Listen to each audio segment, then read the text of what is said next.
বোনেরা যারা ওয়াজ শুনতেছেন, মা আপনার মহারানার পুরো টাকা না বুঝে পাওয়া পর্যন্ত আপনার শরীরে টাচ করতে দেবেন না। রাগ করতেছেন? শোনেন,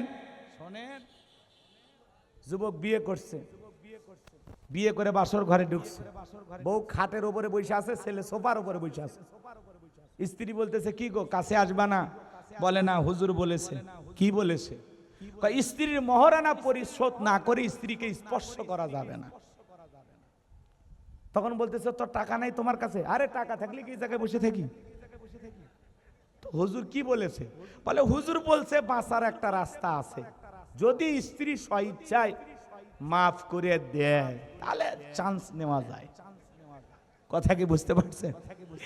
স্ত্রী যদি স্বইচ্ছায় মাফ করে দেয়, মেয়ে চিন্তা করলো বাপ মা গরু ছাগল জবাই করিয়া 200-400 লোক খাওয়াইয়া, যারা এই যে বরযাত্রী সাইজে শ্বশুর বাড়ি, মানে ওই ছেলের বাড়ি, ছেলের শ্বশুর বাড়িতে খাইতে যায়, এই যে জোর করে যে বলে যে আমরা মন্ডল পরিবার, শেখ পরিবার, চৌধুরী পরিবার, আমরা বিবাহের বরযাত্রী 500 নিচে যাইতে পারি না, আমাদের অনেক বড় আত্মীয় স্বজন, বিশাল একটা ফ্যামিলি। কথা কয় না কেন? এইরকম জোর কইরা কন্যা পক্ষের উপরে জুলুম করে খাওয়ার চাইতে ভিক্ষা করে খাওয়া ভালো। কে বলেছে আপনাকে? যে বিবাহেতে যত খরচ কম সেই বিয়েতে তত বরকত বেশি। কথা কন নাকি আপনারা? আর আপনি হলুদ উৎসব করে বিয়ে করতেছেন, নাচানাচি করিয়া, বক্স বাজাইয়া, এই হারাম গান বাজনার কারণে এই দেশের অধিকাংশ বিয়েগুলো তালাক হচ্ছে। কথা বলে, বিয়ে হইতে দেরি, ডিভোর্স হইতে দেরি নাই। কি রাগ করতেছেন আপনারা? কারণ অনেক যুবক বিয়ে করে, উত্তর পরালাকি মহারানা ধার্য করা হয়েছে 1 লাখ টাকা, 1000 টাকার নাকের ফুল, ছেলের নাম আবুল, বলেছে কবুল, জীবন পুরোটাই ভুল। 1000 টাকার নাকের ফুল দিয়ে 99,000 টাকা বাকি। যারা দেখবেন মহারানার টাকা বাকি রাখবে, ওরাই নাকের রুমাল দিয়ে বিয়ে করতে যাবে। কথা বলেন? আপনাদের এলাকার ছেলে পেলেরা ভালো, এরা স্ত্রীর মহারানা বুঝে দেয়। মা বোন যারা আবার শুনতেছে না, মা জানে না মহারানা হলো আপনার পাওয়া, এটা হলো আপনার হক, এটা আপনার অধিকার। আর পুরুষের দায়িত্ব হলো নারীর মহারানা বুঝে দিয়ে তার অধিকার প্রতিষ্ঠিত করা। প্রত্যেকটা পুরুষের দায়িত্ব স্ত্রীর মহারানা বুঝিয়ে দেওয়া। কথা বলে, ফাও ফাও একটা বউ পাওয়া যায় না। বুঝতে পারলেই খুবই ভালো, না বুঝতে পারলে সুন্দর আলোকিত ঘরটা অন্ধকারে পরিণত হয়ে যাবে। কথা বলে টেকেরা। এই জন্য মা জাতিকে বুঝতে হবে, ওদেরকে বেশি শাসন করতে যাবেন না। বাঁকাহারের তৈরি, সোজা করতে গেলে আরো বাঁকা হবে। কথা কয় না? কথা কয় না? রাগ করতেছেন মনে হয় আপনারা? করতেই পারেন বাজান, গভীর রাত হয়েছে, আমি আর আপনাদেরকে কষ্ট দিতে চাই না। এ তরুণ যুবকেরা, তোমাদের পায়ে হাত দিয়ে অনুরোধ করে বলে যায়, মা বাবার সাথে কখনো খারাপ ব্যবহার করবা না, মা বাবার সাথে কখনো কষ্ট দিবা না। তোমার আচরণে তোমার মা বাবা কষ্ট পায়, আ শব্দ করে, এমন ঘটনা কখনো ঘটানো যাবে না। পিতা মাতার চেহারার দিকে তাকাইলে সওয়াব পাওয়া যায়। কোন সন্তান যদি তার মা বাবার চেহারার দিকে তাকায়, আল্লাহ রাব্বুল আলামিন আমল নামায় উমরা হজের সব লিখে দেয়। বলুন সুবহানাল্লাহ। হজের সব খালি মা বাবার চেহারার দিকে তাকাই। আর আমরা কি করি? চেহারার দিকে তাকাইলে রাগ করে, বুড়া বুড়ি মনে করে, আর শ্বশুর শাশুড়ি পাইয়া পাগল হয়ে যায়। শাশুড়ির দরজায় হুন্ড একটা দিছে পালসার, বোঝেন নাই? শাশুড়ির দরজায় ব্রেক করে ডাক দেয় আম্মা। শাশুড়িকে ছোটবেলায় মাদ্রাসায় পড়েছিল, গুন্না মুখস্থ করছে। শ্বশুরের দেখালে আব্বা কেমন আছেন, আব্বা কি খেয়েছে? শ্বশুর কয় মারাত্মক এক জামাই পেয়েছি। কে কয় ছোটবেলায় মাদ্রাসায় পড়েছে, কল কলার সব হরফ মুখস্থ। শ্বশুরক ডাকে আব্বা আম্মা, মা বাবা হয়ে যায় বুড়া বুড়ি। তোর কপালত লাত্তিয়ার গুড়ি, মরার পরে ফেরেশতারা বাইরা ফুটে করবে ভুরি, জাহান্নামে হবে তোর বসত বাড়ি। নবীর এক সাহাবী মারে কাঁদি করে নিয়ে খানায় খাবার তফ করতেছে। আল্লাহ রাসূল খুশি হয়ে গেলেন, জিজ্ঞাসা করলেন সাহাবী কাঁদে কে? সাহাবী বলেন হুজুর আমার মা। নবী ডেকে বলে সাহাবী বড় ভালো কাজ করতেছো, মায়ের সেবা করার কিসমত আমার হয় নাই, তুমি বড় ভালো কাজ করতেছো। সাহাবী ডেকে বলে হুজুর আমি যে আমার মাকে নিয়ে খানায় কাবা তওয়াফ করতেছি, আমি কি আমার মায়ের হক আদায় করতে পেরেছি? আল্লাহর পয়গম্বর ডেকে বলে আমার সাহাবী শোনো, আল্লাহ যদি কিয়ামত পর্যন্ত তোমাকে হায়াত দেয় আর তুমি যদি তোমার মাকে কাঁধে করে নিয়ে এইভাবে খানায় কাবা তওয়াফ করো, তোমার মা তোমাকে জন্ম দেওয়ার সময় প্রসবের যাতনায় উ আ শব্দ করেছিল, ওই একটা উ আ শব্দের হক দুনিয়ার কোনো সন্তান আদায় করতে পারবে না। বলুন আল্লাহু আকবার। এজন্য বিশ্বনবী বলেছেন হুমা জান্নাতুকা ওয়া নারুকা, তোমার পিতামাতাই তোমার বেহেশত, তোমার পিতামাতাই তোমার দোজখ। পিতামাতা খুশি, আরশের মালিক আল্লাহ খুশি। পিতামাতা বেজার, আরশের মালিক আল্লাহ বাজার। এ যুবক, ইনকামে যদি বরকত চাও, দাম্পত্য জীবনে যদি ভালো থাকতে চাও, ছাড়া ভালো থাকা যাবে না। আমি হুজুর দোয়া করলে কবুল হইতেও পারে, নাও হইতে পারে, কিন্তু তোমার মা তোমার বাবা তোমার জন্য যদি দোয়া করে, বন্দুকের গুলি মিস হবে রে যুবক, তোমার মা বাবার দোয়া মিস হবে না। তোমার মা বাবা দোয়া করতে দেরি, আসমানের মালিক আল্লাহর কাছে সেই দোয়া পৌঁছাইতে দেরি করবে না। বলুন সুবহানাল্লাহ। এই জন্য মা বাবাকে অবহেলা করা যাবে না। সন্তানকে নিঃস্বার্থ ভালোবাসা দেয়, শুধু মা বাবা, পৃথিবীতে সবাই ভালোবাসে স্বার্থের কারণে, আর এই দুইটা মানুষ সন্তানকে ভালোভাবে নিঃস্বার্থভাবে, তার নাম হলো মার বাবা। এজন্য যুবক তোমাদের পায়ে হাত দিয়ে অনুরোধ করে বলে যায়, মা বাবার মনে কষ্ট দেওয়া যাবে না। কোন কোন যুবক পিতা মাতার খেদমত করি, তাদের মুখে হাসি ফোটায়া তাদের দোয়া নিয়ে জান্নাতে যেতে চান, দুইটা হাত তুলে আল্লাহকে দেখান। আল্লাহ আমাদের সবাইকে পিতা মাতার খেদমতকারী সন্তান হিসেবে কবুল করুন।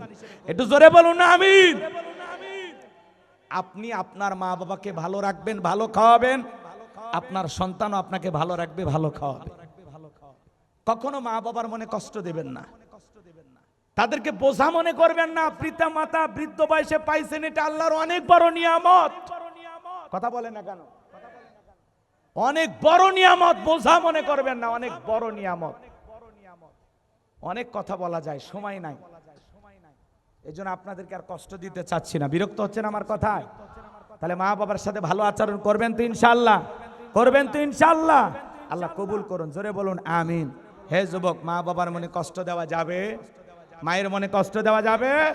একটা মা কত কষ্ট করে সন্তানের জন্য, নিজে না খায়া সন্তানের মুখে খাবার তুলে দেয়। কি দরদি মা!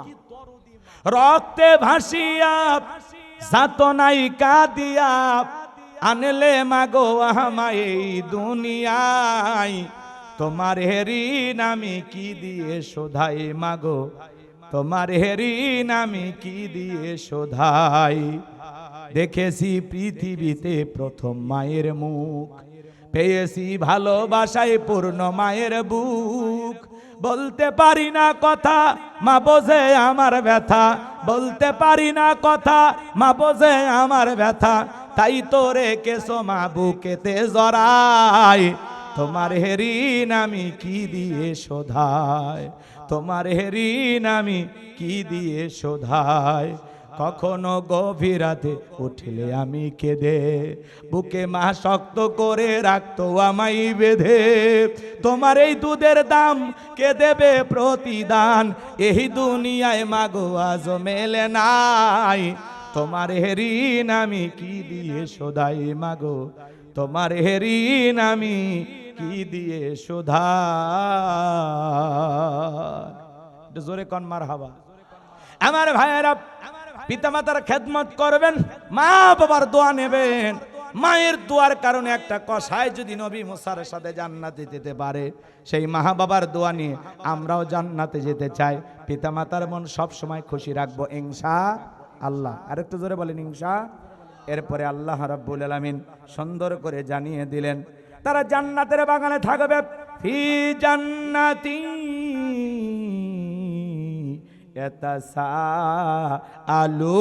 ইয়াতাসাআলুন। তারা জান্নাতের বাগানে প্রবেশ করার পরে একে অপরের সাথে আলাপচারিতা করবে, গল্প করবে, একে অপরকে জিজ্ঞাসাবাদ করবে। আলাপ আলোচনা করতে করতে হঠাৎ করে তাদের দৃষ্টি চলে যাবে নিচের দিকে, তাকায় দেখবি নিচের দিকে দাউ দাউ করে জাহান্নামের ভয়ঙ্কর আগুন জ্বলতেছে। তাকায় দেখবি ওখানে অনেক মানুষকে পরিচিত পরিচিত লাগে। এই জান্নাতীরা তখন ওই জাহান্নামীদেরকে প্রশ্ন করবে, আনিল মুজরিমিন, অপরাধী সম্পর্কে তারা জিজ্ঞাসা করে বলবে, মা সালাকাকুম ফি সাকর, কোন অপরাধে এই সাকর নামক জাহান্নামের আগুনে জ্বলতেছো? দুনিয়ার জীবনে কি এমন অপরাধ করেছো যে অপরাধের কারণে তোমরা এই সাকর নামক জাহান্নামের আগুনে জ্বলতেছো? আনিল মুজরিমিন, অপরাধী সম্পর্কে জিজ্ঞাসা করা হবে, মা সালাকাকুম ফি সাকর, কোন অপরাধে এই সাকর নামক জাহান্নামে আসছো? এটা একটা জাহান্নামের নাম। কথা কয় না? সাকর, লাজা, হুতমা, হাবিয়া, এগুলো কিসের নাম? সাইর, এগুলো কিসের নাম? সাকর, এটা হলো জাহান্নামের নাম। এইবার যারা সাকর নামক জাহান্নামের আগুনে জ্বলবে, এই মানুষগুলো জান্নাতি যেই মানুষেরা তাকে জিজ্ঞাসা করবে, কোন অপরাধে এই সাকর নামের জাহান্নামের আগুনে জ্বলতেছো?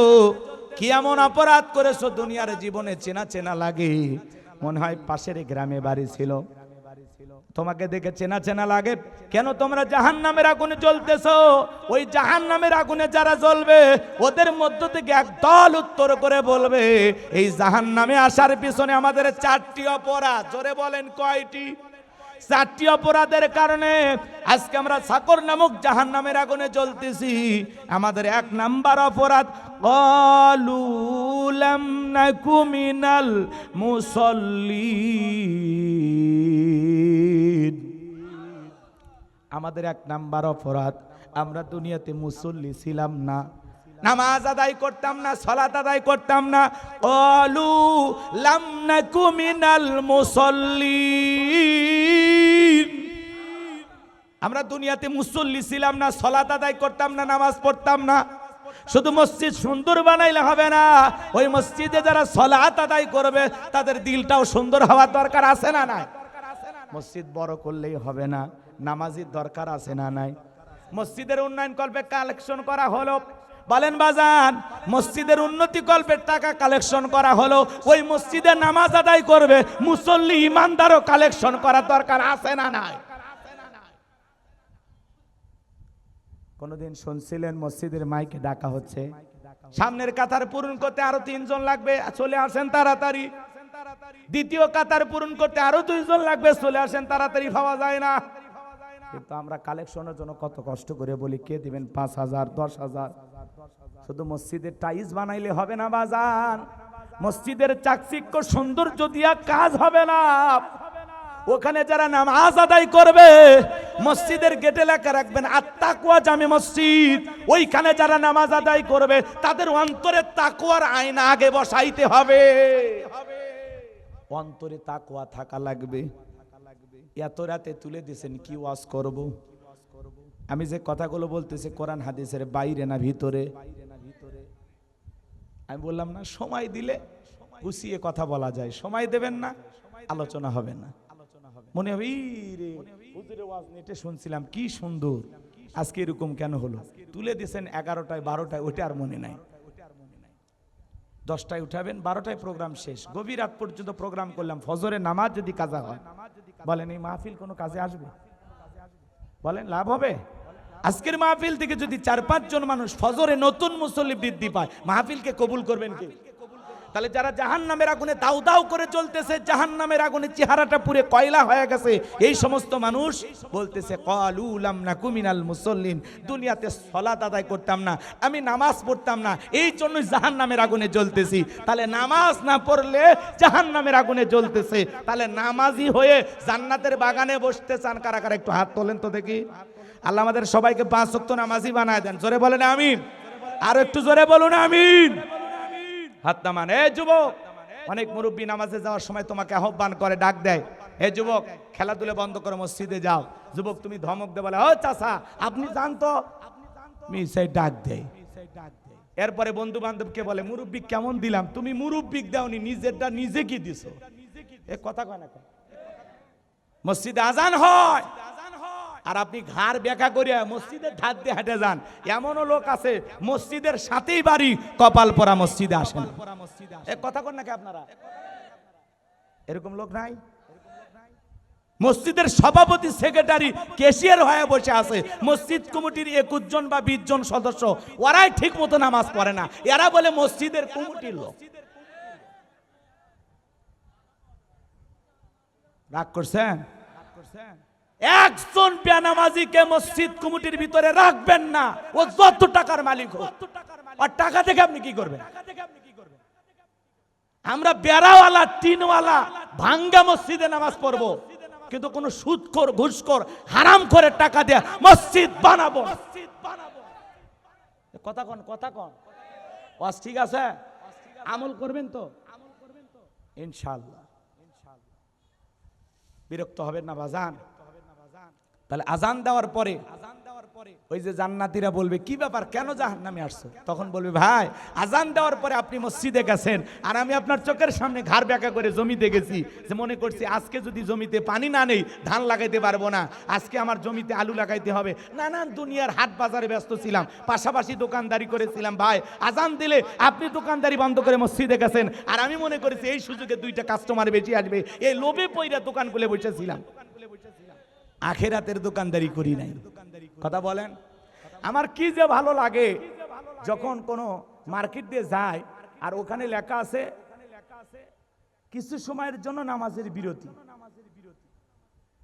লেখা আছে নামাজ চলাকালীন আমাদের দোকান বন্ধ থাকবে। এই সাইনবোর্ড গুলো দেখে এত ভালো লাগে, কারণ এই দেশে তো আর ইসলাম কায়েম করতে পারিনি আমরা। সৌদি আরবে আজান হয়েছে, কোটি কোটি টাকার দোকানে মাল সম্পদ ফেলায় নামাজে যাচ্ছে, কেউ টাচ করবে না। কথা বলেন ঠিক কিনা? আর বাংলাদেশে সিসি ক্যামেরা লাগানো আছে, এরপরে কোটি কোটি টাকার দোকানপাট লুট হয়ে যায়, স্বর্ণের দোকান চুরি হয়ে যায়, এমনকি সিসি ক্যামেরাও চুরি হয়। এজন্য বাজান গো আমার, সমাজে ইসলাম কায়েম না করা পর্যন্ত সমাজকে সুন্দর করা যাবে না। কথা বলেন, কথা বলেন। সমাজের সব মানুষকে পরিবর্তন করতে হলে লাগবে কার বিধান? আল্লাহর বিধান। কথা বলেন ঠিক কিনা?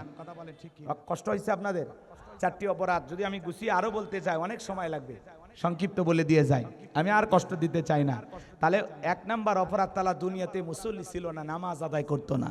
যুবক নামাজ পড়ো, এই যৌবন বয়সে আল্লাহর ইবাদত করে কাটায় দাও। এই যৌবনকালে রুকু সিজদা আল্লাহর দরবারে কবুল হবে।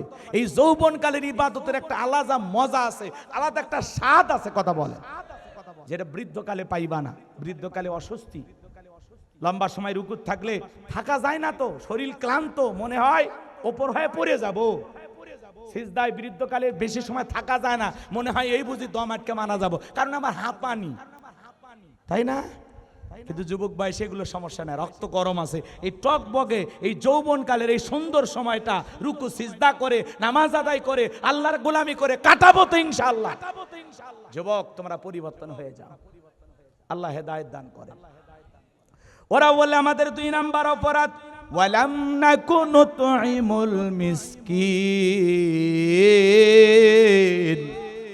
ওরা বলবে সাকর নামক জাহান্নামের আগুনে আসার পিছনে আমাদের 2 নাম্বার অপরাধ, আমরা দুনিয়াতে মিসকিনদের খাবার দিতাম না, অভাবগ্রস্ত দুঃখী মানুষের খোঁজ খবর নিতাম না, নিজে খাইলেই বাপের নাম। আমরা গরিব দুঃখীদের সাহায্য সহযোগিতা করতাম না, মিসকিনদের পাশে দাঁড়াইতাম না, তাদেরকে সাহায্য করতাম না। তাহলে বলেন তো বাজান, যারা গরিব দুঃখী মিসকিন অসহায় দরিদ্র এই সমস্ত মানুষদেরকে সাহায্য সহযোগিতা করে না, তারা কোথায় যাবে? আপনি ধনী, আপনাকে আল্লাহ সম্পদ দিয়েছে, আপনার সম্পদের মধ্যে গরিবের হক আছে না নাই? জোরে বলেন আছে না নাই? আমার নবী বসে আছেন, একজন ভিক্ষুক এসে বলে, নবী আমার একটা জুব্বা দিয়া দেন, আমার একটা জুব্বা লাগবে, আমার পরনে কোনো জুব্বা নাই। বিশ্ব নবী নিজের পরনের জুব্বা খুলে ওই ভিক্ষুককে দিয়ে দিলেন। বলেন আল্লাহু আকবার।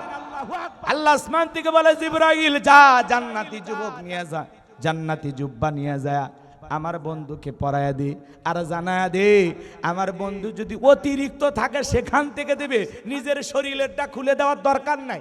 আল্লাহু আকবার বলে। জিবরাইল এসে জুব্বা দিলেন আর বললেন, নবী আপনার 2-4টা বেশি থাকলে সেখান থেকে দিবেন, নিজের শরীরেরটাই খুলে দিলেন। কেমন নবী পাইছি, সুবহানাল্লাহ বলেন। আল্লাহ বলেছেন ও আম্মা সাইলা ফালা তানহার, তোমার বাড়ির দরজায় কোনো সায়েল দরিদ্র গেলে খালি হাতে ফিরাও না, কিছু না কিছু দিয়ে বিদায় করো। কথা বলেন। আর আমরা চালাকি করি, ফকির মিসকিন দেখলে ঠাট্টা বিদ্রুপ করি। কথা বলেন না কেন?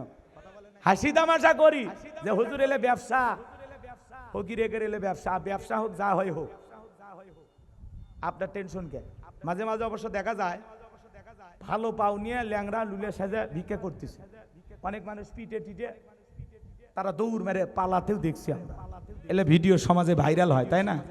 কিন্তু একটা মানুষ অসহায় হয় তো, এটা তো আর বিজনেস না। বলেন ভিক্ষা বৃত্তি সবাই করতে পারে?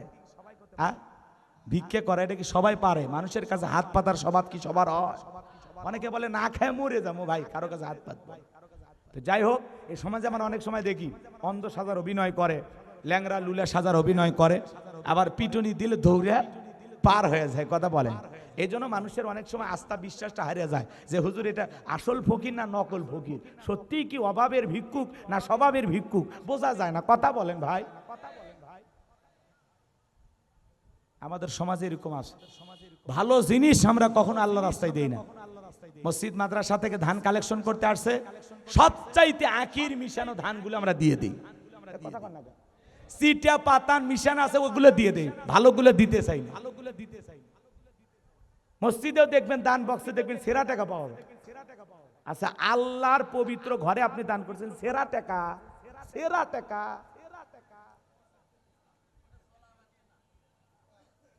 এগুলো করবেন না, মনটাকে পরিষ্কার রাখবেন, যাকে দেবেন দিল থেকে দেবেন।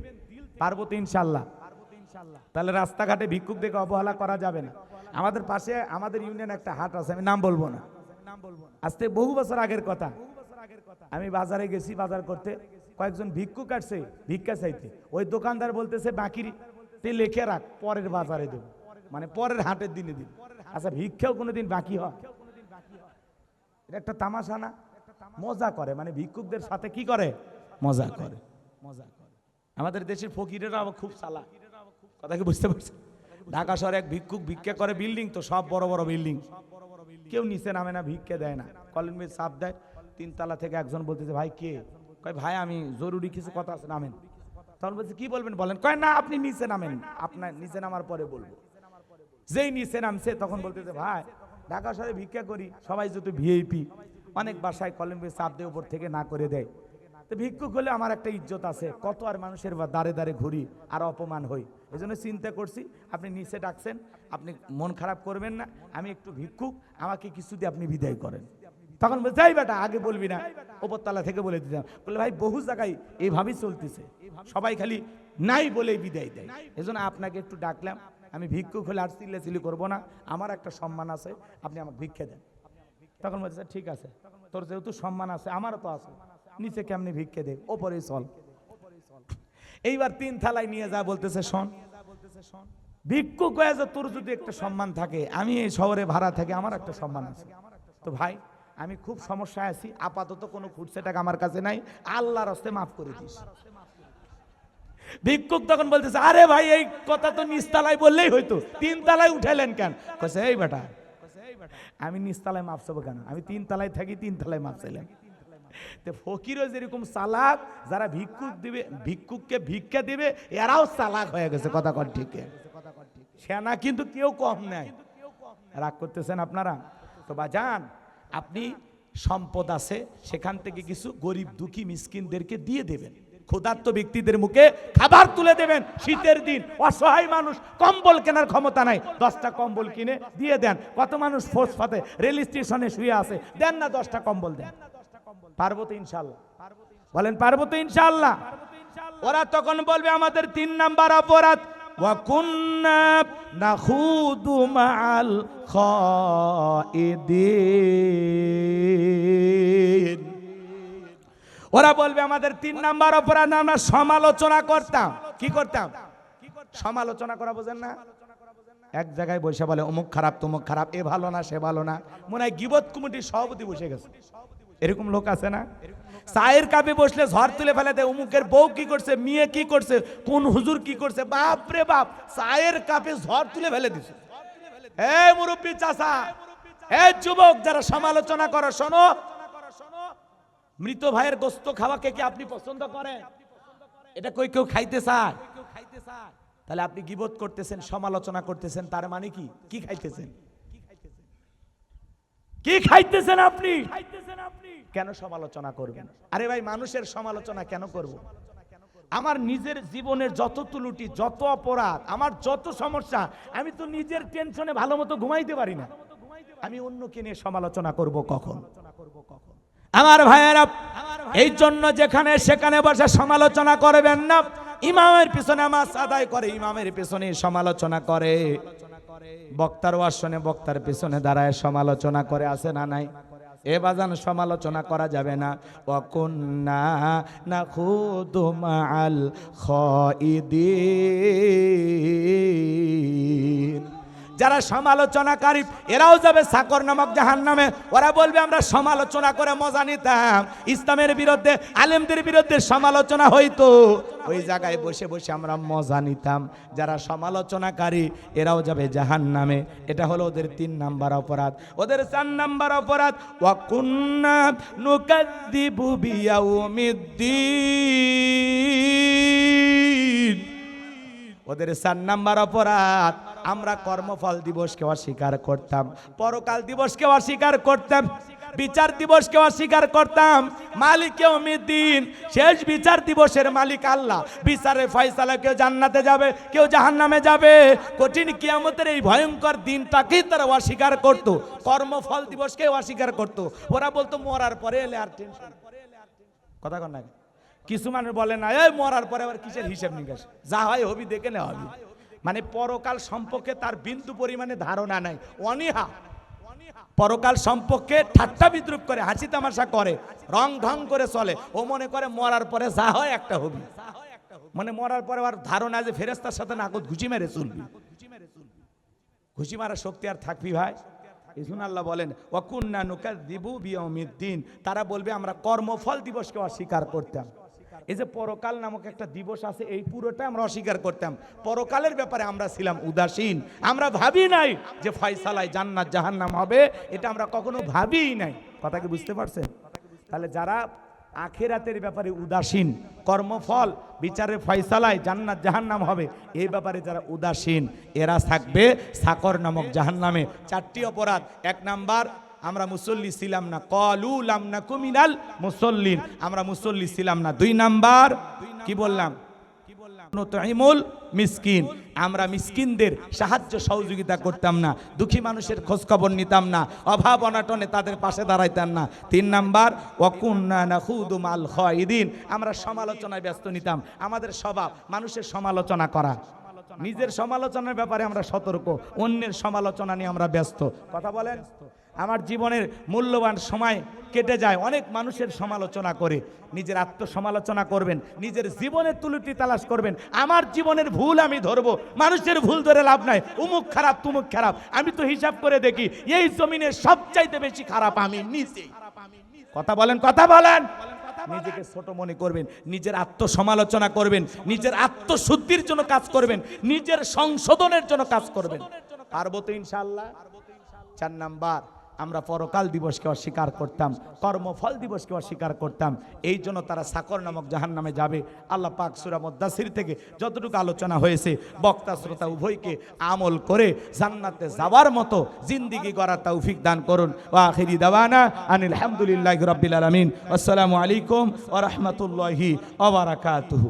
আর কষ্ট দেব না, সকলে দরুদ ইব্রাহিম পড়ুন। আল্লাহুম্মা সাল্লি আলা মুহাম্মদ ওয়া আলা মুহাম্মদ كما صليت على إبراهيم وعلى آل إبراهيم إنك حميد مجيد اللهم بارك على محمد وعلى آل محمد كما باركت على إبراهيم وعلى آل إبراهيم إنك حميد مجيد ভাই বসে বসে বসে আসসালামু আলাইকুম রহমতুল্লাহি বারাকাতুহু। শুনেন, আপনারা ধৈর্য ধরে এতক্ষণ আমাদের বিজ্ঞ আলেমের কাছ থেকে অনেক কথা শুনলেন। অন্ততপক্ষে শেষে মোনাজাতটা করে যান বাপ মায়ের জন্য, সবার জন্য। উনি কিছু কথা বলেছেন, কথাগুলির মধ্যে এক নাম্বার যে কথাটা বলছেন যে আপনাকে সালাত আদায় করতে হবে, নামাজ পড়তে হবে, বাধ্যতামূলক নামাজ পড়তে হবে, এর থেকে কোনো পরিত্রাণ নাই। 2 নাম্বার বলেছেন বাপ মায়ের সেবা করার জন্য। 3 নাম্বার বলছে যে আপনার ভাই বোন আত্মীয় স্বজন পাড়াপতি সবার সাথে ভালো সম্পর্ক রাখার জন্য। উনি যে কথা বলেছেন এই কথাগুলো এখান থেকে যাওয়ার পর একটু আমরা আমল করব, এটাই হলো সবচেয়ে বড় কিছু। আজকে আমাদের এই ওয়াজ মাহফিলে আপনারা ধৈর্য ধরে রাত 1টা পর্যন্ত বসেছিলেন, এই জন্য আপনাদেরকে আমি আমার অন্তর থেকে ধন্যবাদ জানাচ্ছি। আল্লাহ আপনাদের হেফাজত করুক, আপনাদের আমি সুস্বাস্থ্য দীর্ঘ আয়ু কামনা করে আমাদের আজকে মৌলানা মোহাম্মদ গোলাম রাব্বানী যুক্তিবাদী সাহেব আপনাদের সামনে শেষ দোয়া করবেন। আপনার সবাই হাত তুলে আপনাদের আত্মীয় স্বজন যারা মারা গেছেন, যারা জীবিত আছেন সবার জন্য দোয়া হবে। এই দোয়ার সবাই অংশগ্রহণ করে এত দূর কষ্ট করে বসে থাকতে পারলেন আর সামান্য দোয়াটা না করে আপনারা চলে যাবেন, এটা ঠিক না। তাই আপনারা একটু ধৈর্য ধরে বসেন, উনি দোয়া করবেন, দোয়ার পর ইনশাআল্লাহ আপনার সহি সালামতে বাড়ি যাবেন। সকালে আগেই উঠবেন, ফজরের নামাজ পড়বেন। উনি এই কথাটাও বলেছেন। আমি এই বলে আপনাদের সুস্বাস্থ্য দীর্ঘায়ু কামনা করে শেষ করছি। এখন হুজুর দোয়া করবেন।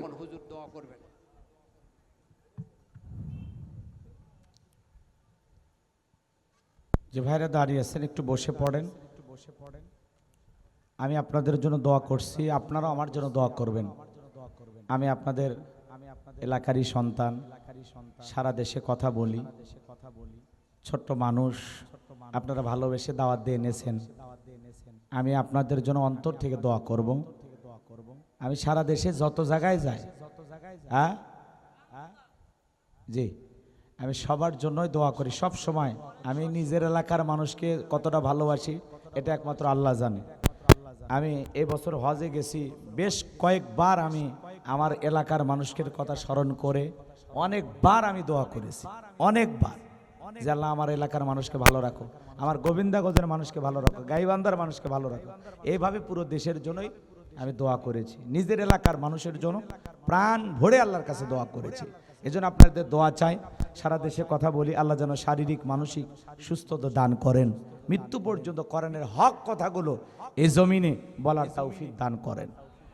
আর এ দেশে ইসলাম কায়েম করার জন্য আল্লাহ যেন আমাদের জানমাল সবকে কবুল করেন। আমরা যেন ইসলামের জন্য জীবন দিতে প্রস্তুত থাকি ইনশাআল্লাহ। চর্মচোখে আমরা একটা বার দেখতে চাই ইসলাম দিয়া সমাজটা কিভাবে চলে, একটা বার দেখার স্বপ্ন। আল্লাহ এই জমিনকে ইসলামের জন্য কবুল করো। আল্লাহর দিন যেন আমরা এই জমিনে প্রতিষ্ঠিত করতে পারি, আল্লাহ যেন তৌফিক দান করেন। এটা জোরে বলেন আমিন। 54 বছরে অনেক কিছু আমরা দেখেছি, একটা বার আমরা আল্লাহর আইন এই জমিনে প্রতিষ্ঠিত করতে চাই ইনশাআল্লাহ। কষ্ট পাচ্ছেন? এই সমাজে অনেক সমস্যা বাজান, কথা বলতে গেলেও সমস্যা, শুনাইতে গেলেও সমস্যা। আপনারা যে লালন শাহর মাজার শুনছেন না, এখানে কিন্তু দেখবেন যত মানুষ যাইতেছে গাঁজা খাইতেছে, মহিলারা পর্যন্ত গাঁজা খাইছে। এক মহিলা যা বলতেছে আমি 3 কলকি গাঁজা খাইছি, কিন্তু আমার ভিতরে আরো আগ্রহ জাগতেছে আরো 2-1 কলকি গাঁজা খাবো। সুবহানাল্লাহ বলবেন না নাউজুবিল্লাহ। আবার এক বৃদ্ধকে সাংবাদিক প্রশ্ন করতেছে যে গাঁজা খাইতেছেন, আল্লাহর ভয় না আপনার? বলতেছে আমি আরো উল্টো আল্লাহকে প্রশ্ন করতেছি গাঁজাতে সে কেন নিশা দিল। একটু জোরে বলবেন না নাউজুবিল্লাহ। এই যারা এই ভণ্ড পীরের দরবারে থাকে, লালন শাহ যারা ফকির ভেষ ধারণ করে থাকে, ও বলতেছে আল্লাহ গাঁজাতে কেন নিশা দিল। আর এক পাগল বলতেছে মদ রোপণ করা হয় না, হিরোইন রোপণ করা হয় না, মানে ফেন্সিডিল রোপণ করা হয় না, কিন্তু গাঁজাকে রোপণ করা হয়। গাঁজার গাছ আল্লাহ দিয়েছে, তার মানে গাছ যেহেতু দিয়েছে খাওয়াও জায়েজ আছে। নাউজুবিল্লাহ বলবেন না। এগুলো কথা বলে সেই লালন শাহর মাজারে কুষ্টিয়াতে গাঁজার রমরমা ব্যবসা চলতেছে। এই আমাদের চোখের সামনে হারাম কাজগুলো হচ্ছে, গুনাহের কাজগুলো হচ্ছে। আজকে মাজারগুলোকে গাঁজা খাওয়ার নিরাপদ আশ্রয় বানায় ফেলছি আমরা। কথা বলেন ঠিক না? তো আল্লাহ যেন আমাদের হেদায়েতের পথে কবুল করেন। এটা জোরে বলেন আমিন। গাঁজার কলকিতে এমন টান মারে, এমন ধোঁয়া ছাড়ে, বাইরে প্রশাসন দাঁড়ায় থেকে মনে করছে যে মনে হয় এই জায়গায় ওরসের রান্না চলছে। এত ভণ্ডামি চলতেছে, নারী পুরুষ একত্রে হয় ডুগি তবলা বাজায় লাফালাফি করে জিকির করতেছে। আর একবার যদি জিকিরের তালে বিদ্যুৎ চলে যায়, দেখবেন বিদ্যুৎ আসার পরে কারো অন্য ঠিক নাই, কে কি করতেছে ঠিক নাই। আল্লাহ হেদায়েত দান করুক। আমাদের গাইবান্ধাতে অবশ্য এগুলো নাই, আমি বলতে পারি, কারণ গাইবান্ধার মানুষ আল্লাহওয়ালা, এরা এগুলো পছন্দ করেন। এই জন্য খবরদার এই জিকিরের নামে রং তামাশা কেউ করবেন না। আল্লাহ যেন আমাদের হেদায়েতের পথে কবুল করেন। ওয়া আখিরি দাওয়ানা আনিল হামদুলিল্লাহি রাব্বিল আলামিন। আল্লাহুম্মা আমিন। রব্বানা যালামনা আনফুসানা ওয়া ইল্লাম তাগফির লানা ওয়া তারহামনা লানাকুনান্না মিনাল খাসিরিন।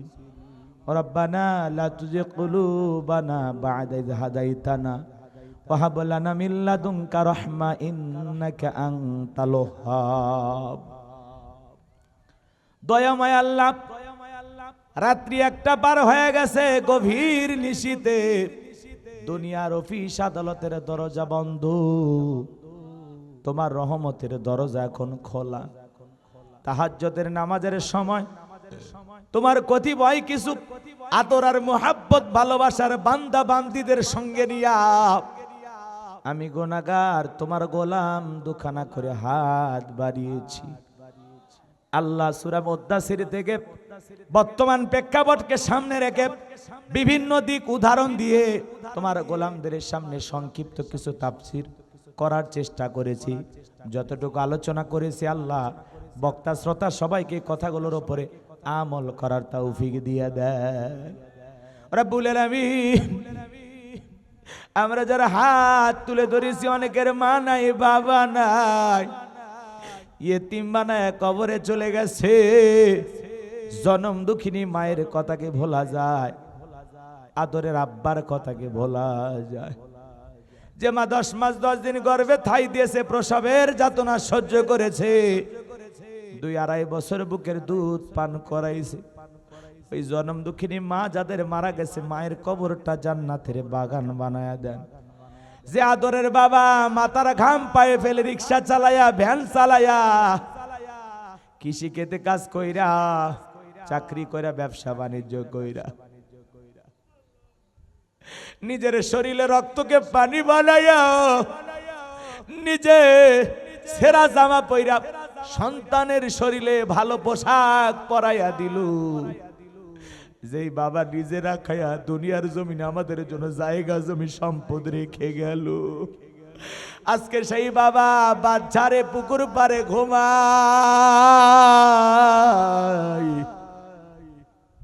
এমন সন্তান আছে বছরে একদিন বাবার কবরের পাশে দাঁড়ায় দোয়াও করে না। ও মালিক, ওই মা কারা বাবা কারা, এতিম সন্তান যারা হাত তুলে ধরেছে, তাদের চোখের পানি জমিনের পর আগে তাদের মা বাবাকে আপনি মাফ করে দেন। রব্বির হামহুমা কামা রাব্বায়ানি সগীরা, ওয়া রব্বির হামহুমা কামা রাব্বায়ানি সগীরা। মালিক,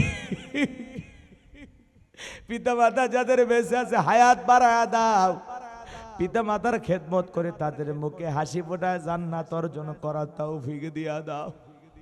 আত্মীয় স্বজন পাড়া প্রতিবেশী যারা কবরে চলে গেছে, আল্লাহ তাদেরকে মাফ করে দেন। এই গোবিন্দাগঞ্জে গাইবান্ধায় যত মানুষ মাটির নিচে শায়িত, সবাইকে আপনি মাফ করে দেন। আল্লাহ তামাম পৃথিবীর মুসলিম উম্মাকে হেফাজত করো, ফিলিস্তিনের মুসলমানদের বিজয় দাও, বাংলাদেশের মসজিদ মাদ্রাসা কবুল করো, হক্কের ওলামা ইকরামদের কবুল করো, এই জমিনকে আল্লাহ ইসলামের জন্য কবুল করে নাও।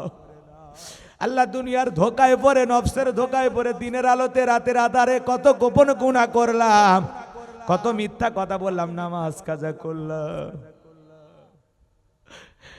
আমাদের গুনাহের দিকে যদি তাকাও, জাহান্নাম ছাড়া কোনো উপায় হবে না। তুমি রহমান, তুমি রহিম, ওয়া আনতা আরহামুর রাহিমিন। তোমার দয়ার বিশাল সাগরের দিকে তাকাই আমাদের তামাম জিন্দেগির গুনাহগুলো মাফ করে দাও, আমাদের জীবনের অপরাধগুলো ক্ষমা করে দাও। ও মালিক, ফকির একটা দরজায় ভিক্ষা না পাইলে আর একটা দরজায় যায়। তুমি যদি ফিরায় দাও আমরা কার কাছে যাব? দুনিয়াতে মা মারলে বাবার কাছে যাওয়া যায়, বাবা মারলে মার কাছে যাওয়া যায়। তুমি যদি ফিরায়া দাও, আমাদের যাওয়ার মতো আর দরদের কোনো জায়গা নাই। তুমি ফিরায়া দিলেও আমরা তোমার দরজায়, তুমি দোয়া কবুল করলেও আমরা তোমার দরজায়, কবুল না করলেও আমরা তোমার দরজায়। তোমার দরজা ছাড়া আমাদের যাওয়ার আর কোনো জায়গা নাই। আল্লাহ আমাদের সকলের তামাম জিন্দেগির গুনাহগুলো মাফ করে দাও। ওই কঠিন ভয়ঙ্কর জাহান্নামের আগুন থেকে আমাদের মুক্তি দাও। রব্বানা আসরিফান্না আযাবা জাহান্নাম ইন্না আযাবাহা কানা গরামা। রব্বানা আতিনা ফিদ দুনিয়া হাসানাতাও ওয়া ফিল আখিরাতি হাসানাতাও ওয়া কিনা আযাবান নার। আল্লাহ, যে ভাইরা কষ্ট করে মোনাজাত পর্যন্ত বসে থাকে, আল্লাহ কি বলে বিদায় দেব আমি জানি না। আল্লাহ যারা কোরআনের মহাব্বতে আমাকে ভালোবাসেন, আল্লাহ আল্লাহ তোমার কুদরতি কদমে ভিক্ষা চায়, এই মানুষগুলোকে জান্নাতি মানুষ হিসেবে আপনি কবুল করে নিন।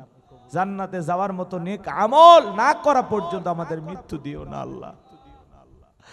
আল্লাহ তোমার গোলামদেরকে তোমার নিজ কুদরতে তোমার রহমতের চাদরে আবৃত করে তাদের বাড়িতে পৌঁছায়া দিও। আল্লাহ জীবনে কোনোদিন আমার গাইবান্ধার গোবিন্দগঞ্জের মানুষের সাথে আর যদি দেখা না হয়, এই মুখগুলোই জান্নাতের সিঁড়িতে পরিচয় করায় দিও। আল্লাহ এই মানুষগুলোকে জান্নাতের সিঁড়িতে পরিচয় করায় দিও। আল্লাহ তোমার বাইতুল্লাহ বারবার যাওয়ার সুযোগ করে দিও। রসুলের রওজার পাশে দাঁড়িয়ে সালাম দেওয়ার সুযোগ করে দিও। আমাদের সবাইকে সোনার মক্কা মদিনায় যাওয়ার তৌফিক দিও। আল্লাহ আজকের মাহফিলে তোমার ঘর মসজিদের জন্য নগদে বাকিতে যারা যেভাবে টাকা পয়সা দান করেছেন, ইট বালু রড সিমেন্ট, আল্লাহ সকলের দানগুলো কবুল আর মঞ্জুর করে নাও। এ দান উসিলা করে কোটি কোটি টাকার মালিক বানায় দাও আল্লাহ তাআলা। আমার আতিক ভাগিনাকে কবুল করো, আব্দুর রহিম ভাইকে কবুল করো, তার পেরেশানি দূর করে দাও। আল্লাহ আমার শাহাদত ভাইকে কবুল করে নাও। আমার কলিজার টুকরা সন্তান আবু বকরকে কবুল করো। আল্লাহ আমার সন্তানদেরকে দ্বীনের জন্য কবুল করো। আল্লাহ আল্লাহ আমার মাদ্রাসাকে কবুল করে নাও। আল্লাহ মসজিদ কবরস্থান বানানোর যে স্বপ্নগুলো দেখেছি আল্লাহ জীবনে পূরণ করা তৌফিক দিও। আল্লাহ চলার পথকে নিরাপদ বানায় দিও। কোরআনের কথা বলার জন্য যে এলেম যে যোগ্যতা দরকার আল্লাহ তোমার কাছে ভিক্ষা চাই দিয়ে দাও।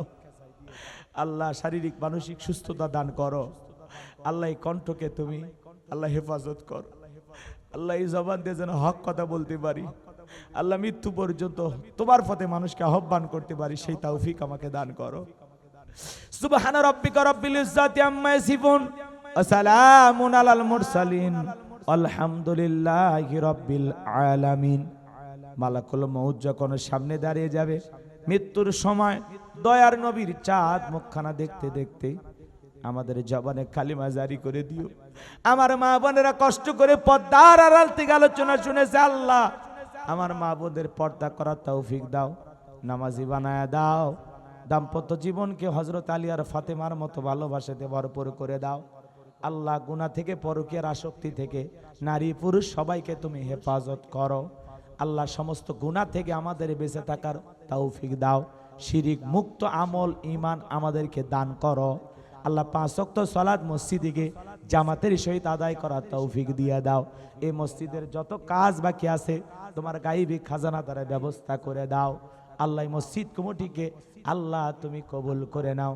মসজিদের মুসল্লি ভাইদের কবুল করো, যারা দান করেছে দানকারীদের কবুল করে নাও।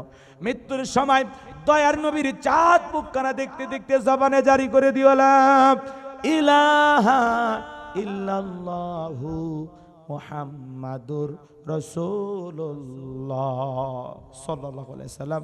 আসসালামু আলাইকুম ওয়া রাহমাতুল্লাহি ওয়া বারাকাতুহু।